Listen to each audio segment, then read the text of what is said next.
저 인간 저건 쟤 오늘도 술술 풀리고 안 먹고 회수 갔냐? 내일도 신체 상태로 출근하겠구만. 아유. 고려 생활건강 술술 풀리고 음주전 한포가 당신을 지켜드립니다. 특허받은 천연 유래 성분 숙취 해소제 술술 풀리고를 은하계 최저가로 딴지마켓에서 만나보세요. 한글도 남보다 빨리 깨치고 참 똑똑했는데 갈수록 실력이 뒤처지는 것 같아 걱정이에요. 혹시 초등학교 교과서 본 적 있어요? 어려운 어휘가 너무 많아요. 학교에서는 어휘 개념을 하나하나 설명해 줄 시간이 정말 부족하잖아요. 그럼 어떡하죠? 내 아이의 어휘만큼은 내가 책임져야죠. 어휘 공부의 정성. 초등어휘 3천, 초등어휘 5천. 검색창에 초등어휘 3천을 쳐보세요. 자려고 누웠는데 저스툰 지루한 지하철에 저스툰 자려고 누웠는데 지루한 지하철에 클래스가 타는 재미 저스툰 클래스가 타는 재미 저스툰 웹툰 웹소설은 저스툰 클래스가 타는 재미 저스툰 다시 날씬해지고 싶어. 다이어트 해야 하는데 좀 간단한 방법 없을까? 1522-6648 1522-6648 혹은 비타샵을 검색해주세요.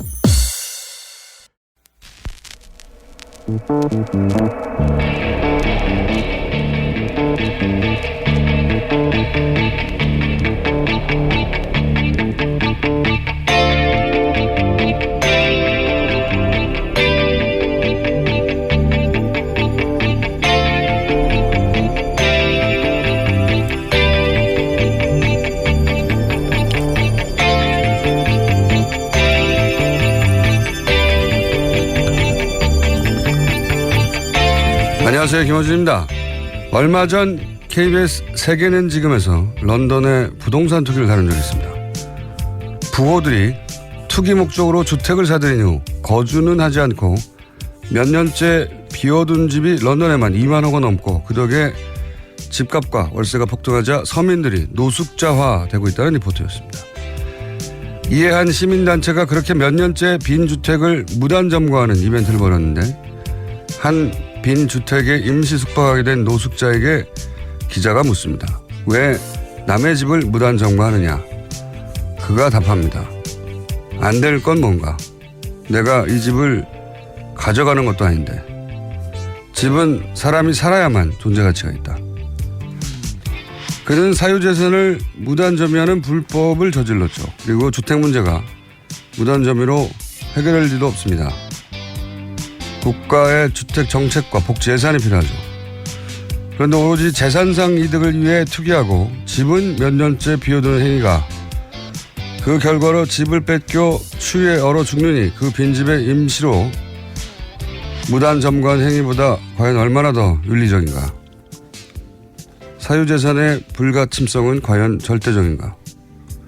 부동산 문제는 항상 돈의 관점에서만 다뤄집니다. 그런데 그 노숙자의 항변을 듣다가 문득 생각하게 됩니다. 이 문제는 아주 어릴 적 아예 유치원에서부터 사유재산과 공동체의 윤리라는 별도의 교과를 통해서 근본적인 가치체계 레벨에서 관점을 만들어주지 않는 법과 정책만으로는 영원히 해결되지 않겠구나.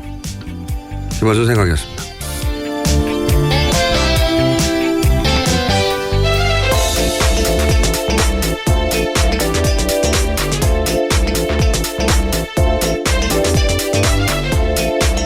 시사인의 김은지입니다. 네. 월요일이 아닌데 왜 화요일도 힘들죠? 네, 피로의 누적이라고 봅니다. 자, 오늘은 어떤 뉴스가 첫 번째 뉴스입니까? 네, 세계일보가 국정원이 작성한 이명박 정부의 청와대 문건을 보도했습니다. 국정원은 2011년 11월쯤 작성한 문건인데요. 각각 제목이 우상호 좌익진영의 대선 겨냥 물밑 움직임의 촉각, 2040 세대의 대정부 불만 요인 진단 및 고려사항, 11.6 재보궐 선거사범 엄정 처벌로 선거질서 확립, 이렇게 3건입니다. 이 보고서는 11.6 선거 이후에 야권 좌파가 자행한 선거법 위반 혐의를 검찰 경찰이 일벌백계식으로 엄단해야 한다라는 내용이 나오는데요. 검경이 타깃이 된 인사들의 수사 현황이 일목요연하게 정리된 문서입니다. 이 시점에 이제 박원순 서울시장이 오세훈 전 시장의 무상급식 반대를 자신의 거치와 연계하는 이제 주민투표에 해부하는 승부수인데, 예. 승부수로는 아마 우리 정치사의 길이 기록될 셀프 탄핵이죠. 예. 그렇죠. 예. 그게 10월 26일이었으니까 그 선거 직후, 박원순 시장의 당선 직후에 작성된 걸로 보입니다. 네. 그런데 이제 내용을 보면 재밌는 게 많죠. 그러니까 우성호 의원이 발언을 어떻게 했느냐가 중요한 게 아니라 그 발언이 통화로 있었던 뭐 문자로 있었던 카톡으로 있었던 다 소집되고 있었다는 사실이 중요한 거죠. 그렇죠. 네. 사찰 문건으로 의심할 수 있는 것들입니다. 그러니까요. 이게 이제 이 보고서 작성의 시점은 이명박 정권 말기이긴 하지만 이어진 박근혜 정권에서 이 개인 사찰을 과연 중단했겠는가. 이게 이제 핵심 포인트인 거고요. 이 문서가 많아요. 다른 문서 내용도 좀 소개해 주시죠. 예. 네, 관련해서 선거사범 관련해서는요. 공장장 이름도 나와 있습니다. 대회비라고 쓰여 있는데 여기에 선거사범으로서 김어준, 주진우 등 4명이라고 쓰여 있습니다. 그러니까 제 이름도 자주 등장하는데 국정원이 저를 좀 사랑했던 것 같아요. 예. 뭐 사랑하면 사랑한다고 말을 하지 그렇게 따라다니지 네, 말고. 사랑을 문건으로 표현한 거예요. 예. 제 이름이 국정원 문건에도 예, 등장한다는 사실. 그런 말을 듣기는 했습니다. 전에서. 예. 그런데 네, 직접 문서로 본 건 처음입니다. 저도. 그런데 이 보고서 내용들을 보면 아주 구체적이고 예, 거의 정치 국정원이 아니라 정치 컨설턴트예요. 네, 청와대에. 그렇죠. 청와대 정치 컨설턴트이자 신보임센터 역할을 동시에 수행하는 국정원이었다는 게 여실히 드러나죠. SNS 장악 보고서 내용도 좀 소개해 주세요. 네, 세계일보가 또 어제는 그런 내용들을 보도했습니다. 국가정보원이 작성한 SNS 장악 보고서라는 것도 있는데요. 유명인물 다양한 매체, 온오프라인 작업을 총동원해서 정부가 국민의 마음의 침투, 머릿속 생각을 바꾸자라고 쓰여 있다고 합니다. 2011년 12.6 재보궐선거에서 서울시장을 야권, 그러니까 박원순 시장에게 내준 이유로 그 SNS를 지목을 한 건데요. 국정원은 이를 위해서 보수권 적합 인물, 사건, 문화, 콘텐츠 영역 확대를 해서 이슈 주도권을 확보해야 한다라고 보고서를 썼습니다. 또 보수 목소리를 대표하는 파워 아바타를 육성해야 한다. 이런 내용도 쓰여 있습니다. 네, 가장 재밌는 표현이 이겁니다. 파워 아바타. 파워 트위터리안 뭐 파워 블로거 이런 거는 들어봤는데 예, 파워 아바타를 육성해야 한다고. 네, 굉장히 강조한 것으로 보입니다. 작은 쉼표가 쓰여 있거든요. 예, 그게 이 말은 이들 유명인사를 이제 아바타로 쓴다는 얘기니까 이들 인사의 워딩을 정해주는 컨트롤 타워가 뒤에 따로 있다는 거잖아요. 아바타로 쓰는. 이 사람들을 우리를 대변하는 유명 뭐 블로거로 키워 육성하고 뭐 이런 게 아니라 아바타라고 표현했어요. 예, 우리를 대변하는 우리가 조정하는 컨트롤 타워가 있다는 뜻이죠. 예, 특정 유명인 지목하기도 했습니다. 보수 성향 소설가 이모 씨, 유명 모델 김모 씨, 개그맨 K 씨 실명이 적혀 있습니다. 등등 이런 사람들을 파워 아바타로 육성해야 되는데 여기서도 그 사찰 민간인 사찰에 정황들이 나오죠. 이 사람의 성향은 이러이러하고 이 사람은 뭐 안보를 중시하기 때문에 어떻게 합니까? 그거를 평상시의 대화나 뭐 문자나 뭐 카톡이나 통화가 오랫동안 축적되고 그 사람 성향을 분석하지 않는 한 어떻게 알아요? 친구도 아닌데. 예. 아주 가까운 친구 사이에도 정치적 성향을 정확하게 모르는 경우도 많거든요. 예. 사회생활 할 때 만난 사람들은 사찰을 계속 했다는 거고요. 그리고 여기서 굉장히 재밌는 내용이라기보다는 주목할 내용은 국민의 마음에 침투해서 머릿속 생각을 바꿔야 한다고. 예. 이거는 이 적군을 상대로 심리전을 펼칠 때 이런 발상을 하는 거거든요. 그래서 심리전단이 이 시발대를 운영한 거. 그렇죠. 국정원 심리전단을 실제로 운영했습니다. 자국민을 상대로 심리전 작전을 한 거예요. 그런 구상을 한 거죠. 예. 또 한 가지 주목할 대목은 이 보고서가 내용이 풍성해가지고 주목할 대목이 많아요. 보면 보수 진영이 운용 가능한 매체들을 전부 연계해서 보수 여론을 총집결시켜야 된다. 그게 미디어 전략이거든요. 그러니까 항상 큰 선거, 뭐 대선 총선 이럴 때면 보수 미디어들은 굉장히 동일한 프레임에서 동일한 목표를 설정하고 거의 동일한 논조로 집중적으로 특정 사안을 공격하는 경우가 많아요. 그게 이런 보고서를 보다 보면 우연이 아니다. 네. 그 뒤에 컨트롤 타워가 있다라는 심증만 있다가 또 하나의 정황이 좀 구체적인 정황이 나온 거죠. 예. 다 묶어서. 네, 물증으로 아예 나온 거죠. 네. 매체들을 묶어서 총집결시켜서 목적을 달성하도록. 네. 그리고 또 이런 것도 있습니다. 각종 대형 커뮤니티 보면은 마치 자신이 이 시점 당시로는 야권, 예. 야권, 뭐 진보 진영의 특정 후보의 열렬 지지자인 척한 사람들이 꼭 등장해요. 그러면서 그 진보 진영의 후보들 간을 서로 반목하고 미워하게 만드는 그런 아주 조직적인 활동이 각종 대형 커뮤니티에는 항상 있거든요. 그런데 이제 그런 활동들, 그러니까 그런 커뮤니티에서의 활동들을 독려하고 조직적으로 하라고 하는 역시 거기도 컨트롤 타워가 뒤에 있고, 예, 이 컨트롤 타워가 최종적으로 국정원은 아닐지언정 국정원을 손으로 움직이는 컨트롤 타워가 있는 거죠. 예. 네, 사람들이 못 찾아오게 하고 거기 분위기를 흐려버리게 하겠다라는 거죠. 못 찾아오게 하거나 서로 반목하게 하거나 예를 들어서 뭐 경선 과정에서 서로 다른 경쟁 후보가 있는데 나중에 이제 그중에 한 후보가 결정이 되잖아요. 그러면 이제 나머지 한 후보가 손을 들어주고 힘을 합쳐야 되는데 그 지지자들이 흩어지게 만드는 거죠. 예. 전형적인 방식인데 그게 이제 이런 보고서들을 통해서 확인이 되는 겁니다. 예. 그게 우리가 짐작했던 것들이 예, 이 보고서에 거의 다 담겨 있습니다. 예. 제 이름도 있습니다. 나쁜 놈으로 지목되고 있어요. 보면. 네, 선거사범입니다. 선거사범. 네, 무죄 받으셨죠? 네. 네. 선거사범이고 예. 잡아들여야 하는 사람으로. 자, 이 보고서가 굉장히 재밌습니다. 불과 뭐 10몇 페이지밖에 안 되는데도 예, 보면은 우리가 의심해왔던 정황들 굉장히 구체적으로 담겨 있죠. 다음 뉴스는요? 네, 원세훈 전 국정원장은 지난 2012년 대선을 앞두고 직원들을 동원해서 대선에 개입한 혐의로 2심에서 유죄받은 바 있습니다. 공직선거법과 국정원법 모두 유죄였는데요. 그런데 대법원에서 사건을 파기환송했습니다. 공직선거법 일부가 무죄라는 겁니다.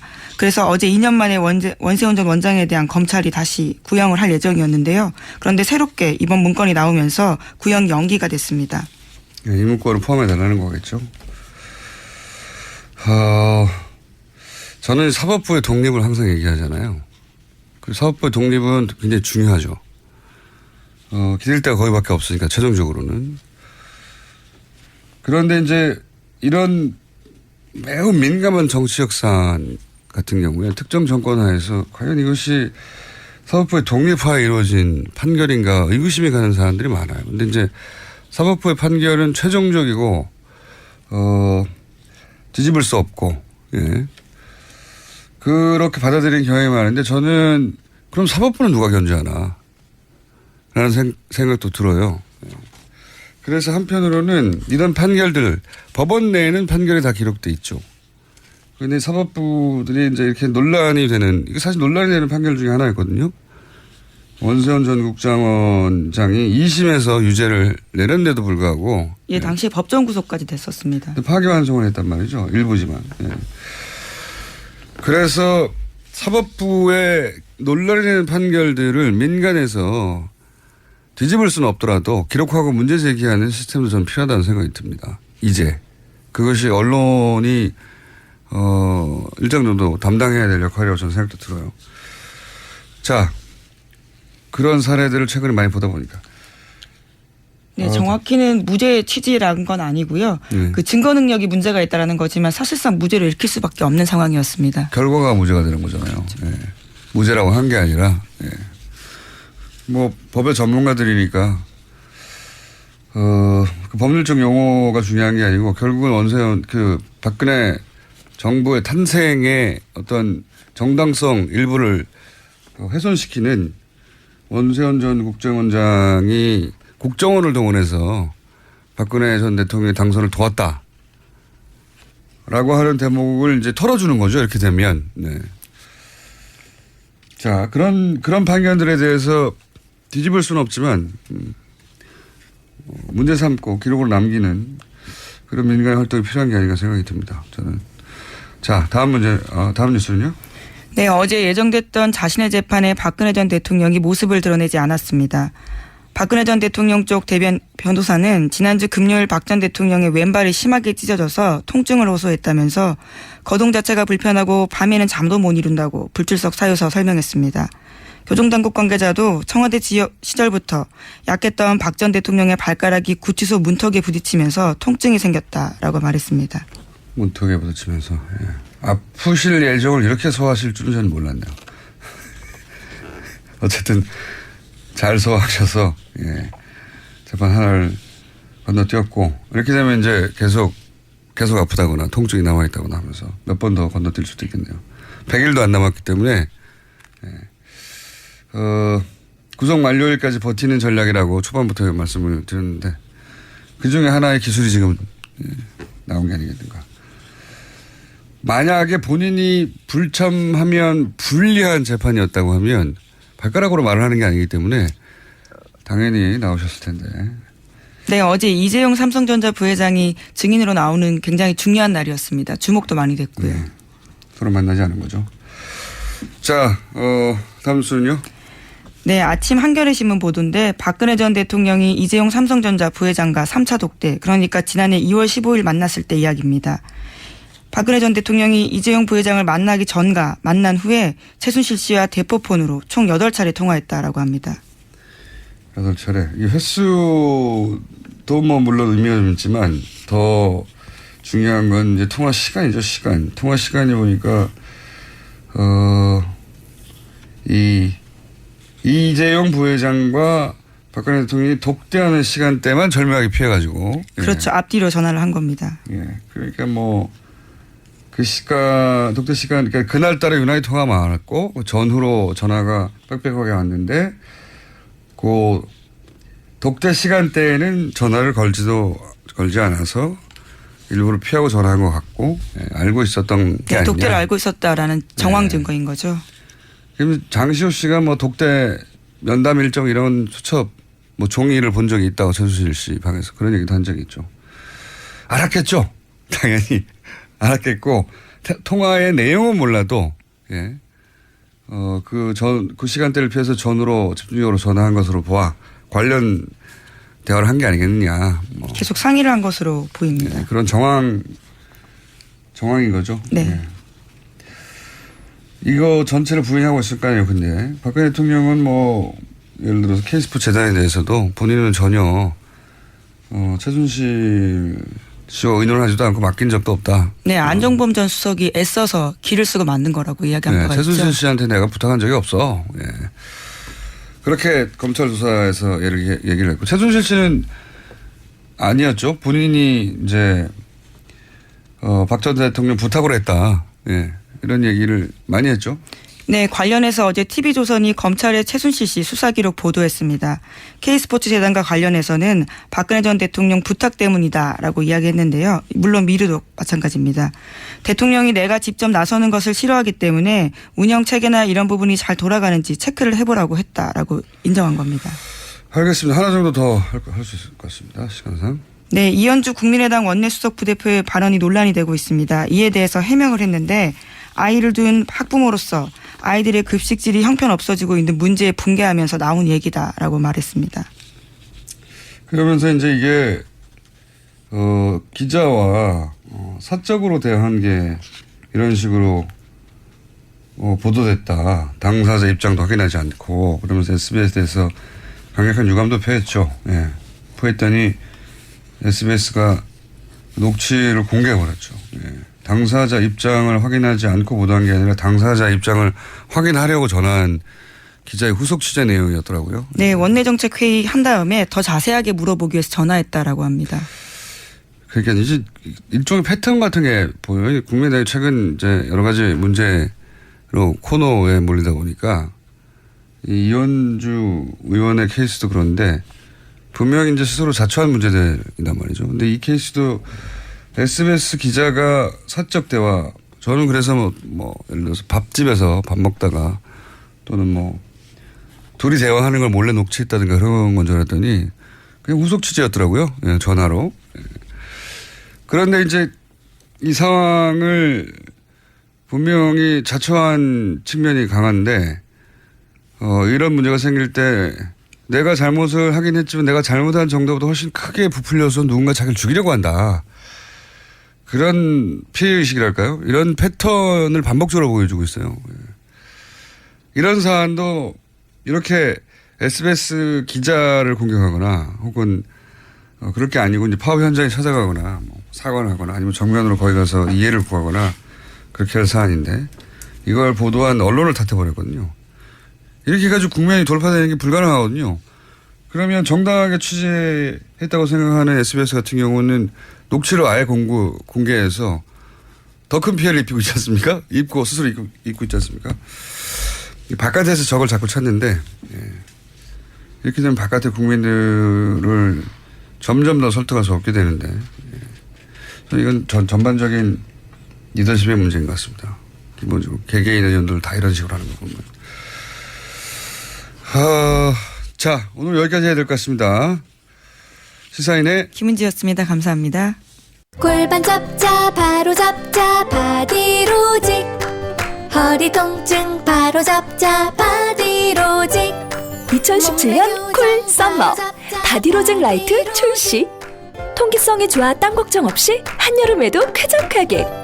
입은 듯 안 입은 듯 가벼움의 신축성은 그대로.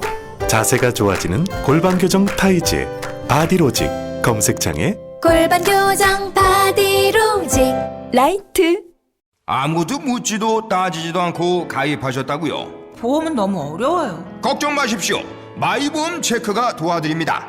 1800-7917 마이보험 체크로 지금 전화 주세요. 1800-7917 이미 가입한 보험이나 신규 보험도 가장 좋은 조건을 체크해서 찾아드립니다.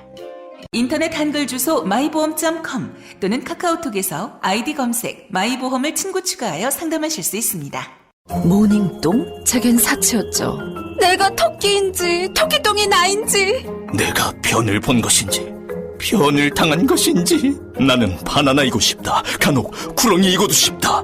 미궁 대장사랑 빅똥의 추억 미궁 대장사랑이 찾아드립니다. 혈중 콜레스테롤 개선과 배변 활동에 도움을 주는 건강기능식품입니다. 검색창에 미궁 대장사랑. 미궁 장사랑 이름 바꿨어요. 프로바이오틱스 12종 추가. 미궁 대장사랑.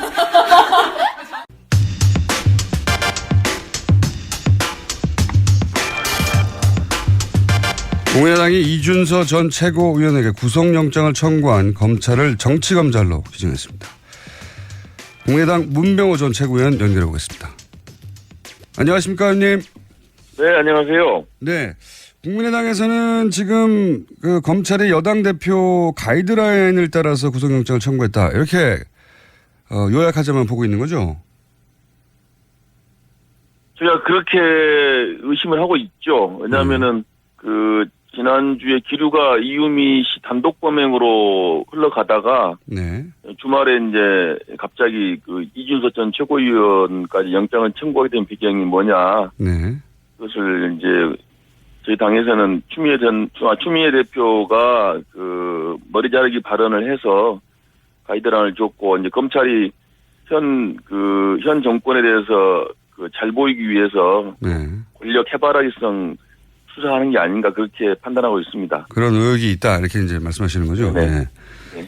그런데 추미애 대표의 발언 이전까지는 검찰이 내부적으로 단독 범행으로 결정하려고 했다는 또 어떻게 아십니까?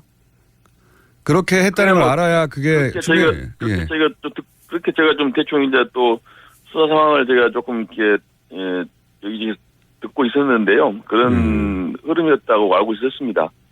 근데 이제 이 사건이 좀 작년에 리베이트 사건하고 비슷하게 흘러가는 것이 리베이트 사건요? 작년 리베이트 사건 때는 저희가 좀 업무 처리 미숙을 했었는데 그걸 가지고 검찰에서 뭐 대단한 죄가 선거법 위반이 있는 것처럼 영장을 청구하고 2번이나 청구하고 기소해가지고 결국 무죄가 됐습니다. 네.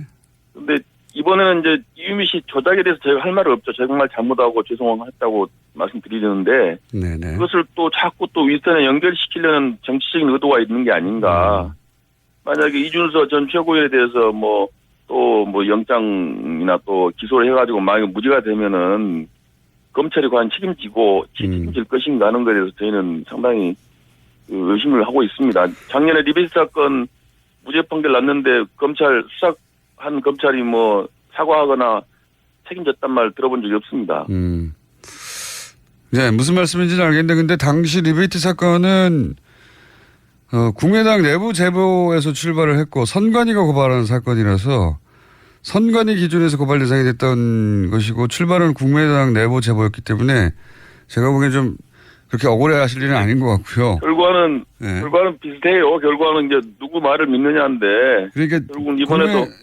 제 말은, 리베이트 사건이 어떤 음모나 혹은 정치적 고려 때문에 출발한 게 아니기 때문에 그런데 이번 사건 같은 경우에도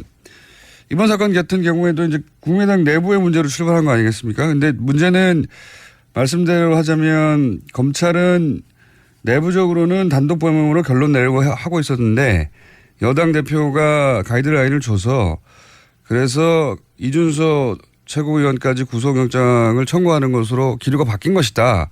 그런 의혹이 있다. 이렇게 보시는 거 아니겠습니까?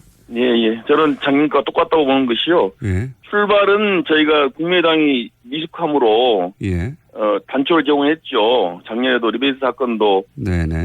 무슨 계약서를 위조한다 할지 여러 가지 업무 처리를 잘못했어요. 네. 그걸 가지고 검찰이 이제 침소공대 가지고 마치 무슨 돈이 왔다 갔다 한 것처럼 그렇게 해가지고 기소를 해서 저희 국민의당 안철수 전 대표에게 막대한 타격을 줬고요. 네. 이번에도 이유미 씨 단독 범행한 걸 가지고 그걸 가지고 자꾸 이제 언론에다 뭘 얘기하고 이준서 전 최고가 개입이 됐다. 무슨 박지원 대표한테 보고가 됐다.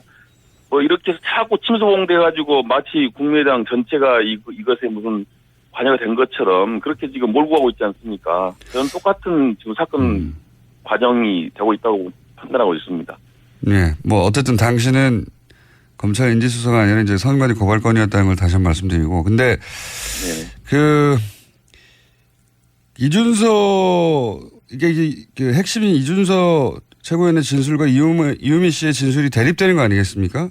네네. 그런데, 간단하게 요약하면 이유미 씨는 일관되게, 지시에 의해 행동한 것이라고 하는 것이고, 이준서 최고위원은 일관되게 자신은 조작된 자료인지 몰랐고 지시한 적도 없다. 이렇게 대립하는 건데, 네네. 물증 같은 거는 대단히 약한 것 같고, 정황으로 파악하는 것 같습니다. 그런데 이제, 이준서 진술을 믿어주는 것이 국민의당인 것 같고요. 그렇지 않습니까? 그렇습니다. 예. 그런데 이제 검찰이 그 진술에 의구심을 가지는 건, 단지 검찰만 그런 건 아니거든요. 한 여론조사 따르면 단독 범행 아니라고 생각하는 여론은 70%가 넘는데, 물론 여론이 유죄라면 유죄라는 게 아니고요. 이게 누구 진술을 더 믿느냐 하는 문제라고 하면 어차피 심증인데, 국민의당은 밖에서 보면 이준서 최고위원의 진술 신빙성이 떨어진다고 생각하는 사람들이 많거든요. 그러니까 그게 곧 검찰이 가이드라인을 따른 증거다라고 하기에는 좀 약하거든요. 여론은 그렇게 볼 수밖에 없죠. 자꾸 언론에서 자꾸 그렇게 보도하지 않습니까? 무슨 통화를 했네, 문자를 보냈다, 또 이것저것 다 잘라버리고 이준서 전 최고위원한테 불리한 문자 같은 걸 보도하고 하니까 국민 여론은 당연히 그렇게 뭔가 국민의당이 조직적으로 개입하고 윗선에서 악고 있었다 이렇게 생각할 수밖에 없습니다. 작년에 리베이트 사건 때 똑같았어요. 우리가 내부에서 돈 받은 것도 없었고 억울하다 했지만은 국민들께서는 다 무슨 국민의당 당직자들이 다 돈 받아먹고 다 빼돌리고 이렇게 한 걸로 다 인식하셨지 않습니까? 그래서 저희 국민의당과 안철수 대표가 멍이 든 거예요. 마찬가지로 이번에도 사실은 이유미 씨 이 조작 사건이 분명히 잘못된 거지만은 그로 인해서 지금 저희 국민의당이나 안철수 대표가 엄청나게 타격을 받고 있는데 결국 이제 언론 같은 데서 그것을 자꾸 이제 뭐 정복시키고 마치 뭐 위에서 뭐 알고 있었다는 그런 취지의 보도를 계속 하기 때문에 실제와 관련 없이 엄청난 이미지 타격을 받고 있습니다. 결국 그것을 검찰이 이제 증폭시키는 역할을 하고 있는 것이죠. 예를 제가 한번 들어보자면 예를 들어서 안철수 후보 당시 안철수 후보의 딸이 혹은 부인이 어떤 범죄에 연루된 게 명백하다고 제보자 녹취 파일을 민주당이 들고 왔어요. 그래서 대대적으로 기자회견을 했고 대선 막판에 계속 뿌렸는데 나중에 알고 보니까 민주당의 일개 당원이 혼자 한 것이지 민주당 전체가 몰랐다. 그러면 의원님은 그걸 믿으시겠습니까 그냥?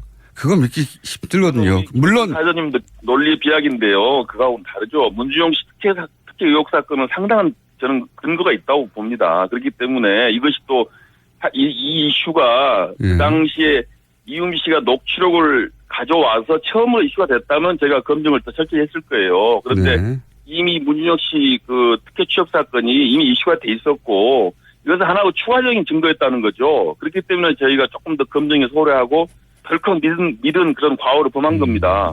그런데 안철수 후보의 가족 관련해서도 여러 의혹은 있었습니다. 그것은 이제 근거가 좀 제가 볼 때 객관적으로 봐서 근거가 조금 약하죠. 상대 후보라서 근거가 약하다고 상대 후보 주장이라서. 제가 객관적으로 봤을 때 근거가 좀 약하고 문준용 씨 특혜 취업 사건은 상당한 의혹이 있다고 봐야죠. 그러니까요. 네, 국민의당은 그렇게 생각하신 거고 민주당은 안철수 후보 측에 상당한 의혹이 있다고 생각했을 수 있는데 제 말은 국민의당 입장에서는 억울하실 수 있는데 밖에서 보면 그런 의구심을 가지는 건 합리적인 수준의 의심에 가깝다. 억울하실 수 있으나 그래서 그걸 곧장 검찰의 어떤 가이드라인에 따른 행동이다라고 판단하기엔 혹시 다른 근거는 있습니까? 하필 그때 추미애 대표가 머리짜리란 말을 했는데 그리고 나서 이런 게 나왔다. 이거 말고 또 다른 근거가 있나요? 가이드라인이라고 하시는? 그런데 여러 가지 제가 이제 문자나 카톡이나 여러 가지 주고받은 정황을 봤을 때 그렇다는 거고요. 이준석 전 최고위원을 의심할 수는 있습니다. 그거는 그걸 비난할 수는 없습니다. 다만 이제 검찰이 누구 말을 믿느냐인데 굳이 이제 이준석 전 최고위원의 말을 믿지 못하겠다고 하고 있는 것이고 또 결국은 검찰에 얘기하더라도 조작은 이유미 씨 단독으로 한 거로 인정한 겁니다. 다만 이제 이준석 전 최고위원이 공모한 것은 아니고 그것을 어렴풋하게 알면서도 그런 거 하지 않았냐 이런 의제를 묻는 것인데 그렇다면 또 꼭 구속까지 해야 되느냐 거기서 의문이 또 있다는 겁니다. 불구속 기소하에서 법원의 판단을 받아보는 것도 하나 방법인데 또 영장을 청구해갖고 그걸 이슈화해가지고 언론에도 계속 특별하게 만드는 것도 하나 정치적인 의도가 아닌가 생각이 든다는 거죠.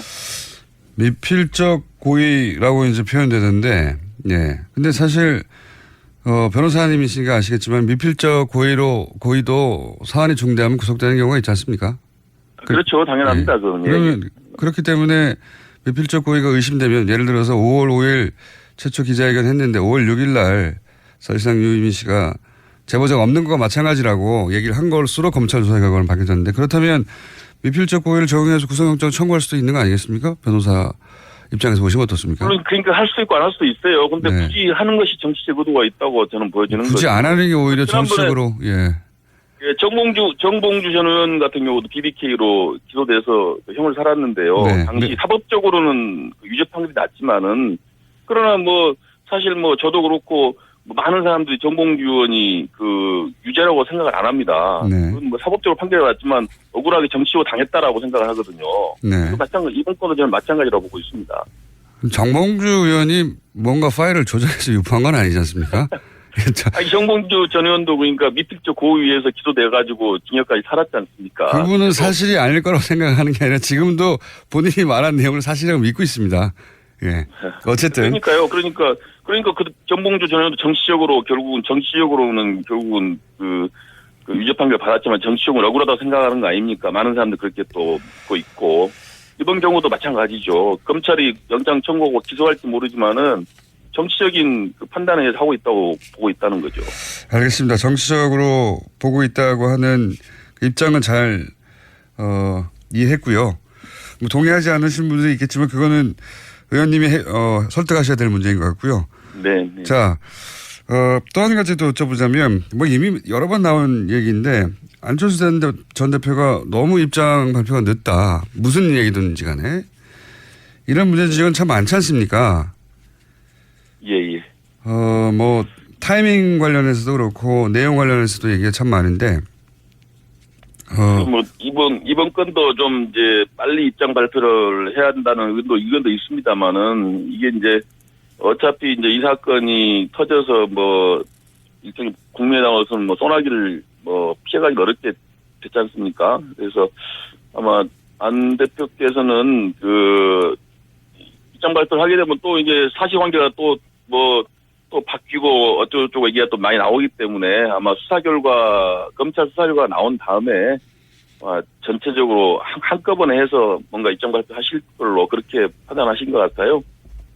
예. 중간에 또 만약에 또 이준서 전 최고는 관계가 없는 걸 전제로 발표했다가 또 검찰에서 또 이준서 전 최고는 관계가 있다고 발표하면 또 이게 꼬이기 때문에 아마 전체 또 저희가 어떤 검찰의 정치적인 수사를 우위하기 때문에 그래서 이제 최종 검찰 수사 결과 발표를 보고 입장을 표명할 걸로 그렇게 예상하고 있습니다. 법원에서 이제 뭐 영장을 발부할 건지 아니면 뭐 하지 않을 건지 모르겠습니다만 거기에 따라서 또 상황이 좀 달라질 것 같은데 그건 그때 가서 다시 한번 제가 여쭤보기로 하고요. 예. 결국은 그 문제는 그 문제고 지금 원내에서 추경안이라든가 처리할 게 참 많지 않습니까? 근데 지금 국민의당에서는 이것이 그 추미애 대표 사퇴 혹은 뭐 그에 준하는 사과가 있기 전에는 안 된다는 입장으로 알고 있는데 혹시 이 원내 현안을 극적으로 풀 수 있는 제가 보기에는 민주당 대표가 이 일로 사퇴는 하지 않을 것 같거든요. 절대. 뭐 어떻게 풀어야 합니까? 그래서 추미애 대표가 왜 그런 말씀하셨는지 잘 이해가 안 되는데요. 저는 뭐 어찌 보면 청와대를 향한 메시지였다고 저는 판단도 합니다. 지금 추미애 대표가 역대 여당 대표 사상 가장 그 국정에서 소외된 대표거든요. 그래서 내가 이렇게 그 국정을 원만하게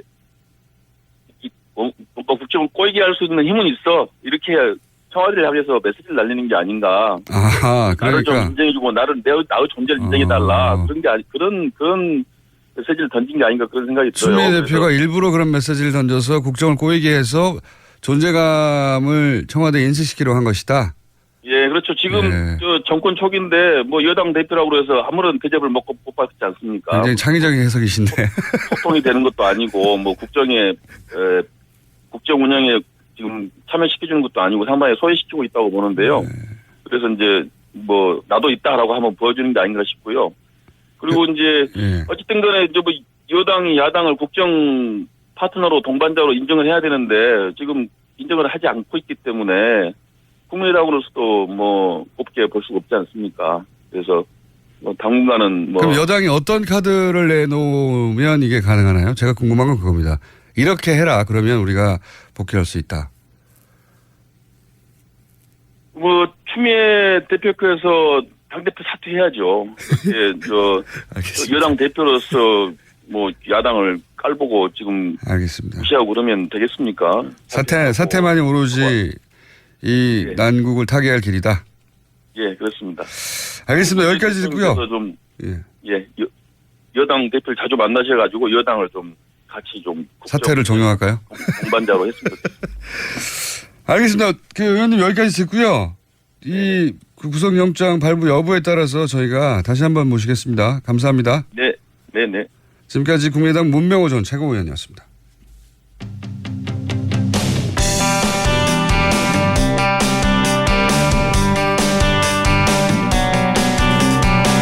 이웃 일본 정국이 또 요동을 치고 있다고 합니다. 아베 지지율이 문두박질 치면서 그렇다고 하는데요. 일본 상황 좀 살펴보겠습니다. JP뉴스의 유재순 대표 연결돼 있습니다. 안녕하십니까? 네, 안녕하세요. 유재순입니다. 자, 내각 지지율이 사상 최초로 떨어졌다는데 얼마나 떨어졌고, 그리고 아베 그 총리가 두 번째 아니겠습니까? 첫 번째도 네네. 1년여 만에 물러났던 걸로 기억하는데 그때보다 더 낮은 건지 그리고 그 지금 질문이 한꺼번에 너무 많습니까? 왜 갑자기 떨어진 건지 전체적으로 궁금합니다. 네, 여러 가지 이유가 있는데요. 최근 공영방송인 NHK, 요미우리 신문, 아사히 신문 모든 언론사들이 일제히 그 여론조사를 했습니다. NHK가 조사한 지지율은 35%, 그리고 요미우리 신문이 우위께죠. 31%까지 내려가는 그 바닥을 쳤는데요.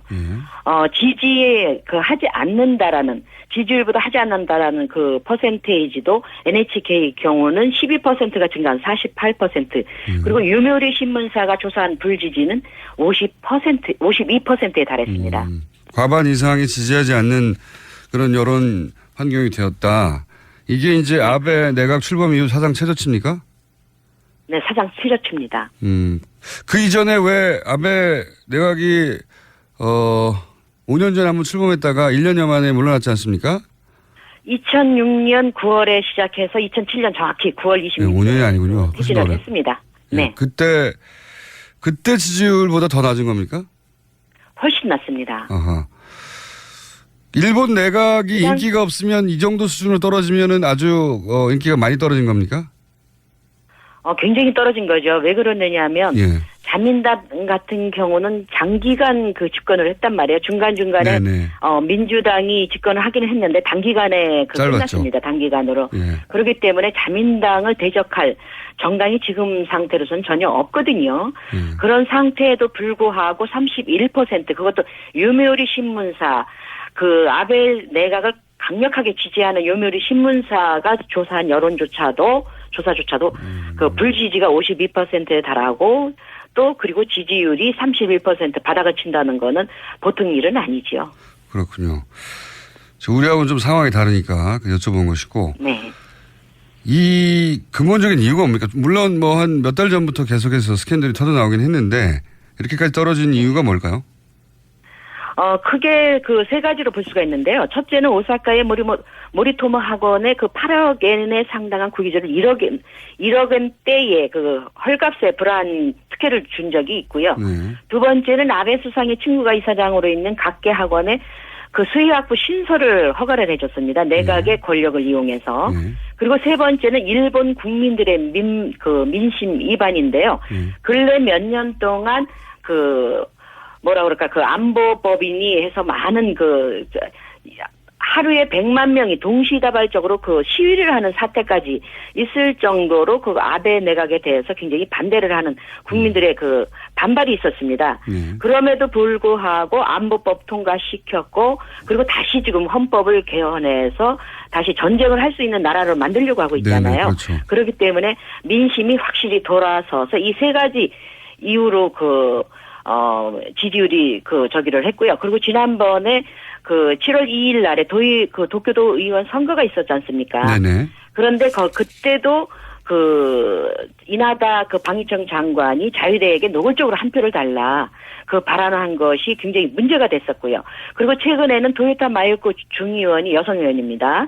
50대 비서의 머리를 폭행하고 폭언한 사실이 폭로돼서 이래저래 아베 내각뿐만 아니라 자민당 의원까지도 지금 국민들의 분노를 사고 있습니다. 그렇군요. 그러니까 내각뿐만 아니라 당까지 좋은 소식 하나도 없고 그리고 지속적으로 민심이 위반해 왔고 계속해서 안보라든가 북한을 가지고 위기감을 조성하는 경우를 오랫동안 해왔죠. 그리고 전쟁할 수 있는 국가로 가는 데 대한 불안감이 있는데 최근에 이제 학원 스캔들이 연속으로 터지면서 그리고 그 학원 스캔들이 터지는 것보다 더 중요한 거는 그걸 이제 거짓말로 덮으려 했지 않습니까? 네. 네, 그랬죠.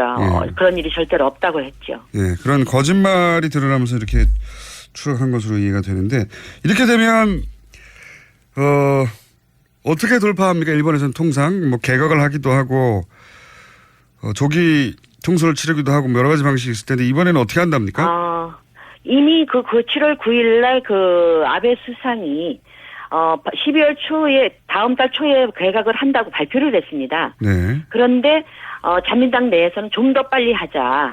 좀 더 빨리 개각을 해서 여론을 반전시키고 그리고 12월 초까지 그 헌법을 개정하는 개헌안을 그 중의원과 그 참의원에서 제출을 하자 이렇게 의지를 모으고 있습니다. 오히려 개각도 빨리 하고 개헌안도 빨리 내자는 거네요.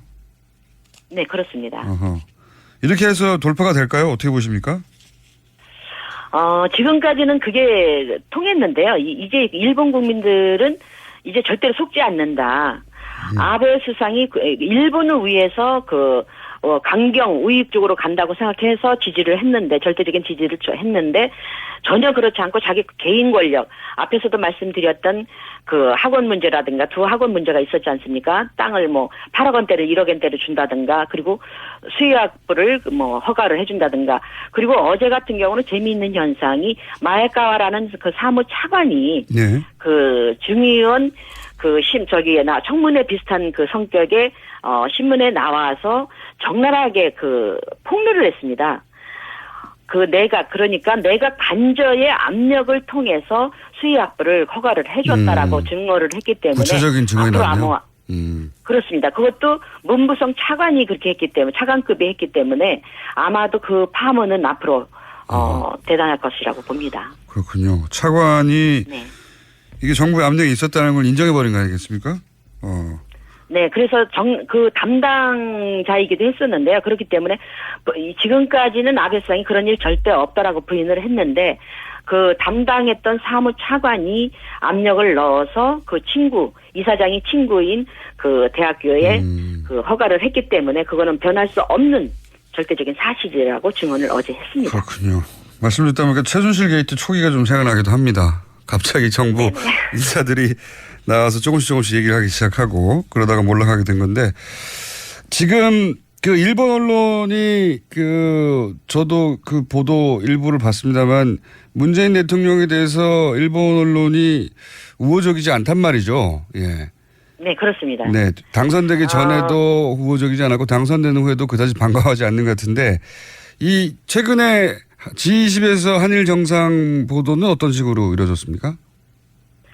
우선 결론적으로 말하자면 양국 수반이 서로 평행선을 달렸다, 그렇게 사실 보도를 하고 있고요. 일본 언론의 큰 관심사는 두 가지였었습니다, 지금까지. 하나는 박근혜 전 대통령 시절에 합의한 위안부 문제 이행 여부를 어떻게 할 것이냐. 그리고 이제 북한의 그 미사일 발사 문제였는데요. 문재인 대통령이 합의 이행은 한국 국민 정서상 받아들이기 힘들다라고 발언을 한 것에 대해서 비교적 일본 언론들은 대체적으로 사실 보도를 하고 있습니다. 그렇지만 우호적인 분위기는 절대로 아니고요. 진보 언론조차도 문 대통령을 친북 성향으로, 우익 언론사는 종북으로 매도를 해서 보도하고 있는 실정입니다. 그래서 위안부, 북한 문제 모두 문 대통령의 성향 때문에 간단히 한일 관계가 개선되기는 현실적으로 어렵다고 분석을 하고 있습니다. 알겠습니다. 제가 마지막으로 하나만 여쭤보겠습니다.